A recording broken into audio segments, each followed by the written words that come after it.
The mahogany conference table gleamed under the harsh fluorescent lights of Preston and Wallace Law, the kind of polish that spoke of old money and even older connections. I sat quietly at the far end, my laptop open and my evidence carefully organized, waiting for my moment. After 7 years at the firm, I knew timing was everything. "Let's wrap this up quickly," Richard Preston announced, his silver hair catching the light as he stood at the head of the table. "We have the Blackridge Industries merger to prepare for, and I won't have any distractions." I watched my colleagues, 14 of the firm's top attorneys, shuffle their papers and straighten their designer suits. 7 years of watching, learning, and gathering evidence had taught me to read them like case files. Sarah Mitchell, blonde and razor-sharp, already eyeing the junior partner position. Marcus Chen, brilliant but ruthless, who'd stolen 3 of my cases last year. And of course, James Wallace, the man who tried to bury my career more times than I could count. "Before we move on," I said, my voice quiet but clear, "I have some relevant information about the Blackridge case." The room fell silent. Not the respectful silence of attention, but the heavy silence of annoyance. I was used to it. Emily Chin, the quiet Asian American associate who'd never quite fit into their polished world of country club memberships and legacy admissions. "Emily," Wallace drawled, not bothering to hide his contempt, "we've been over this. Your research, while admirable, isn't what we need right now. This is a complex merger worth over $50 million. Leave it to those with the experience to handle it." I could feel the smirks around the table. They'd always underestimated me, seeing only what they wanted to see. The diligent worker bee, the reliable background player, the one who'd never rock the boat. "With all due respect," I continued, pulling up my files, "I've uncovered some irregularities in Blackridge's financial statements. Their reported assets don't match their." "Enough." Preston's fist hit the table, making the water glasses rattle. "This is exactly why you're still an associate after 7 years, Emily. You don't understand the bigger picture. We're not here to play detective. We're here to close a deal." I closed my laptop slowly, carefully. "Of course, my mistake." Wallace's laugh was sharp and dismissive. "This is why we keep you handling document review, Emily.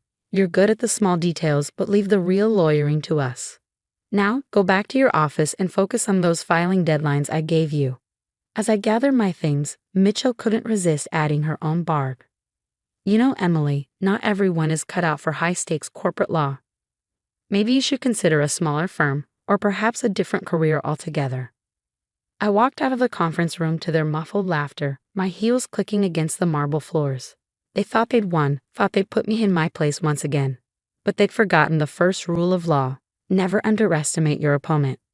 In my office, small, windowless, but perfect for my purposes, I opened my secure email and sent a single message: "It's time." The response came almost immediately. "Documents received. Meeting confirmed for tomorrow, 10 a.m. I smiled, thinking about the Blackridge Industries CEO who would be sitting in that same conference room tomorrow morning, about the evidence I carefully compiled over the past year, about the look on Wallace's face when he realized exactly what he dismissed. You see, while they were busy mocking my attention to detail, I'd been building a case that would shake Preston and Wallace to its foundations. Tomorrow they'd learn why the quiet ones are often the most dangerous. But let me start from the beginning. The real beginning, 7 years ago, when I first walked into Preston and Wallace Law with dreams of making partner. I remember my first day vividly, fresh out of Yale Law, top of my class, with recommendations that should have opened any door in the legal world. Preston and Wallace was the crown jewel of corporate law firms in Boston, known for handling the biggest mergers and acquisitions on the East Coast. Getting hired there was supposed to be my golden ticket. "You'll start in document review," Wallace had told me, not even looking up from his phone during my orientation. Standard procedure for new associates. That was fine. Expected, even. What wasn't expected was staying there for 2 years while my peers moved up to case management and client meetings. What wasn't expected was watching my research and analysis appear in other attorneys' presentations without credit. What wasn't expected was the systematic dismantling of every opportunity I tried to create for myself. I still remember the first time I caught one of my memos being presented as someone else's work. It was Marcus Chen, no relation thankfully, presenting my analysis of a complex securities regulation to the partners. "Brilliant work, Marcus," Preston had said, clapping him on the shoulder. "This is exactly the kind of innovative thinking we need." I sat in the back of the room, silent, watching Marcus bask in praise for my work. That night, I started keeping records. Every memo, every email, every piece of research I produced. Date stamped, backed up, and carefully documented. But the real turning point came 3 years ago, when I stumbled across something in the Blackridge Industries files. A discrepancy so small most people would have missed it. A pattern of transactions that didn't quite add up. Most lawyers would have passed it up the chain, eager for recognition. But I'd learned my lesson by then. Instead, I dug deeper. Nights, weekends, holidays, I built my case in secret, using the very skills they mocked me for. My attention to detail. My persistence. My ability to see patterns in mountains of data. "You need to get a life, Emily," Sarah Mitchell had said one Saturday, finding me in the office. "All this extra work won't make them respect you more." She was right about one thing. It wasn't about earning their respect anymore. It was about justice, served cold and precisely. The evidence I uncovered went far beyond mere financial irregularities. It revealed a pattern of deliberate fraud, orchestrated by some of the highest-ranking executives at Blackridge Industries. More importantly, it implicated several partners at Preston and Wallace who had helped cover it up. I took my findings to Wallace once, early on. He'd laughed it off. "This is why you'll never make partner, Emily," he'd said, sliding my carefully prepared report into his shredder without even reading it. "You don't understand how the game is played. Some stones are better left unturned." So I learned to play their game, but by my own rules. I built connections outside the firm, carefully, quietly. A network of whistleblowers, financial investigators, and most importantly, a senior prosecutor at the Securities and Exchange Commission who understood the value of patience.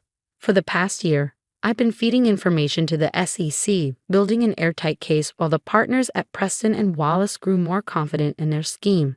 They thought their position was secure, their power absolute. They never wondered why I stayed, despite their constant belittlement. Never questioned why I remained so diligent in handling their worthless documents. Yesterday's dismissal of my evidence was the final piece I needed, proof that the partners had been explicitly warned of the fraud and chosen to ignore it. The recording from the conference room would make an excellent addition to the SEC's files. Now, sitting in my office after the meeting, I reviewed my preparations one last time. Tomorrow, the CEO of Blackridge Industries would arrive for what he thought was a routine merger discussion. Instead, he'd be walking into a carefully choreographed revelation of his company's crimes, with SEC investigators waiting in the wings. I opened my desk drawer and pulled out a small photo. My father, standing proudly in his judge's robes. "The law is not about power," he used to tell me. "It's about justice." Tomorrow, Preston, Wallace, and everyone else who tried to bury me would learn the difference. I checked my watch, 6:00 p.m. Time to head home and prepare for tomorrow's performance. As I walked through the firm's luxurious lobby, I caught my reflection in the marble walls. Still the same quiet, unassuming Emily Chen they'd all underestimated. But tomorrow, they'd see me differently. Tomorrow, they'd learn that sometimes the most dangerous weapon in a lawyer's arsenal isn't aggression or connections. It's patience. And I have been very, very patient. The next morning, I arrived at Preston and Wallace at precisely 7:00 a.m., 3 hours before the Blackridge meeting. The early morning silence of the office felt different today, charged with possibility rather than resignation. I'd chosen my outfit carefully, a charcoal gray Armani suit I'd been saving for this moment. Not my usual modest workwear, but something that spoke their language. In this world, appearance was armor, and today I needed every advantage. "You're here early," the night security guard, Mike, commented as I badged in. "Big day," I replied, smiling. Mike had been one of my few allies over the years, always noticing my late nights and weekend work. He didn't know it, but his detailed security logs of my office hours would help establish the timeline of my investigation. In my office, I began my final preparations. First, I checked my secure email, confirmation from SEC investigator Karen Martinez. Teams in position by 9:30. Evidence secured. Green light for Operation Sunrise. I smiled at the code name she'd chosen. Sunrise. The end of darkness, the beginning of exposure. How fitting. Next, I reviewed my presentation one last time. Not the sanitized version I'd shown yesterday, but the full documentation of Blackridge's fraud and Preston and Wallace's complicity. 7 years of evidence meticulously organized into a devastating narrative of corporate corruption. At 8:30, the office began filling with the usual morning bustle. I could hear the partners arriving, their voices confident, laughing about dinner reservations and golf scores. They had no idea their world was about to shatter. Sarah Mitchell stopped by my office at 9:15, her smile dripping with false sympathy. "Emily, don't bother coming to the Blackridge meeting. Mr. Preston wants to keep it partners only." "Of course," I replied mildly. "I'll just finish up these filing deadlines." She left, satisfied that she'd put me in my place one last time. I waited until her clicking heels faded before sending a text to Karen. They took the bait. Everything's set. At 9:45, I gathered my materials and headed to the small conference room adjacent to the main boardroom. Through the glass wall, I could see the partners assembling, arranging their papers, adjusting their power poses. James Wallace was holding court at the head of the table, probably rehearsing how he'd close the biggest merger of his career. At 9:55, my phone buzzed. A text from the lobby security desk. "Blackridge CEO and SEC teams have arrived. Showtime." I watched through the glass as Charles Blackridge II entered the boardroom, flanked by his CFO and legal team. Right behind them came Karen Martinez and 4 other SEC investigators, their badges gleaming. "What's the meaning of this?" Preston demanded, half rising from his chair. "Please, everyone remain seated," Karen announced, her voice carrying the full authority of the federal government. "We're here to discuss some concerning findings regarding the proposed merger." "This is outrageous," Wallace sputtered. "Who authorized?" "I did," I said, walking into the room. The silence that followed was absolute. I could see the confusion on their faces. What was the quiet associate doing here? Why was she standing shoulder to shoulder with SEC investigators? "Emily," Preston started, his tone a mixture of confusion and warning. "This is a private meeting. You need to." "Actually," Karen cut in, "Ms. Chen is central to this investigation. She's been working with us for the past year, documenting extensive securities fraud at Blackridge Industries and this firm's role in concealing it." The color drained from Wallace's face as I connected my laptop to the room's display system. "Perhaps we should start with the offshore accounts," I suggested calmly, pulling up the first set of documents. "The ones Mr. Wallace helped structure in 2019. What followed was 2 hours of methodical destruction. I presented evidence of falsified financial statements, illegal stock manipulations, and systematic fraud, all documented through years of careful observation and investigation. With each revelation, I watched the mighty partners of Preston and Wallace crumble. These transactions, I explained, highlighting a particularly damning series of documents, were flagged in our internal review last year. When I brought them to Mr. Wallace's attention, he ordered them buried. Fortunately, I kept excellent records. I played the recording from yesterday's meeting, their dismissal of my evidence now damning proof of their willful ignorance. Charles Blackridge II, who had started the meeting looking imperious and bored, now sat ashen-faced as his empire unraveled. His CFO had already started whispering with his lawyers, no doubt planning his plea deal. "This is a mistake."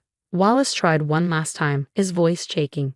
"Emily is just a junior associate who graduated top of her class from Yale Law," Karen interrupted, "who spent 7 years building an airtight case while you were too busy underestimating her to notice. Ms. Chen has provided us with the most comprehensive corporate fraud investigation I've seen in 20 years at the SEC. I kept my face neutral, but inside, I savored every word. 7 years of dismissal and disrespect, washed away in a single morning of truth. By noon, the SEC had served subpoenas to half the partner table. Charles Blackridge II was being escorted out by federal agents, and I stood in the middle of it all, finally seen for who I really was. "Why?" Sarah Mitchell asked as she was packing up her office later that day, her career in shambles. "Why stay here all these years if you knew?" I thought about all the nights I'd worked alone in my tiny office, all the times they'd laughed at my dedication to detail. "Because justice isn't just about finding the truth," I told her. "It's about proving it beyond any doubt."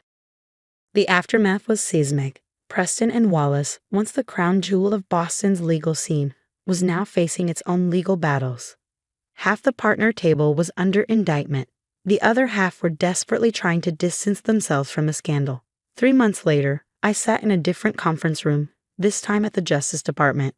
"The Attorney General is very impressed with your work," Karen told me, sliding an offer letter across the table. "We need more lawyers like you, ones who understand that true justice requires patience and precision." I looked at the letter, a senior position in the department's corporate fraud division. The irony wasn't lost on me. The same skills Preston and Wallace had mocked would now be my greatest assets.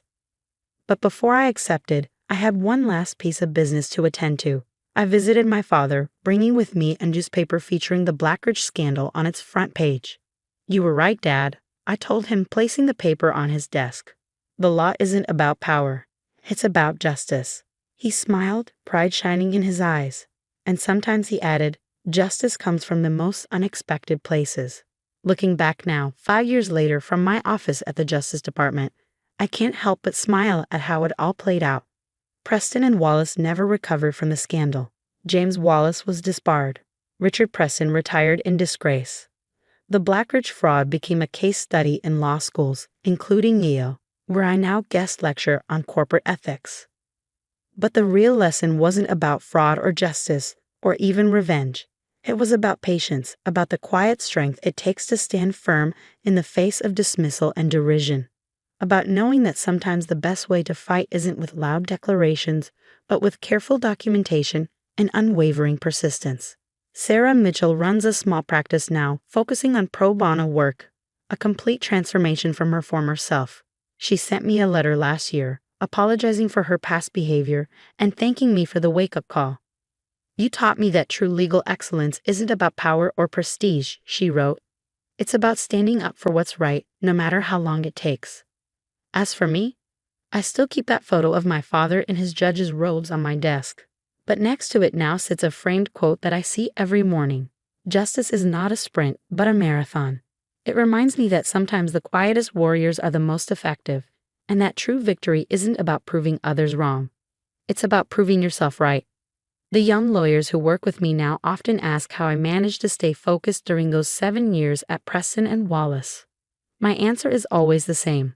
Success isn't about being the loudest voice in the room. It's about being the most prepared. And sometimes, preparation means waiting for exactly the right moment to show your hand. Looking out my office window at the Washington skyline, I think about all the other quiet warriors out there, gathering their evidence, building their cases, waiting for their moment. To them, I want to say, keep watching, keep documenting, keep believing. Because sometimes the most powerful statement you can make is proving everyone wrong, not with words, but with undeniable truth. And in the end, truth has a way of speaking for itself. You just have to be patient enough to let it.